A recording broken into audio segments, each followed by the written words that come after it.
नमस्कार, आपण पाहत आहात झुंजार पुढारी न्यूज।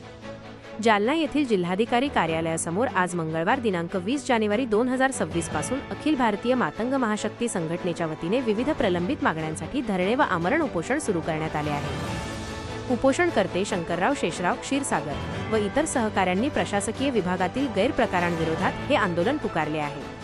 यामध्ये मंठा, घनसावंगी आणि अंबड येथील शासकीय गाड्यांमध्ये डिझेलच्या खोट्या पावत्यांच्या आधारे झालेल्या भ्रष्टाचाराची चौकशी करून संबंधित अभियंता व कर्मचाऱ्यांवर तात्काळ गुन्हे दाखल करण्याची मागणी करण्यात आली आहे। याचबरोबर मागासवर्गीय मातंग समाजाच्या ताब्यात असलेल्या गायरान जमिनीचा सातबारा तात्काळ मिळावा आणि एका खासगी कन्स्ट्रक्शन कंपनीचे टेंडर रद्द करण्यात यावे याकडेही प्रशासनाचे लक्ष वेधण्यात आले आहे।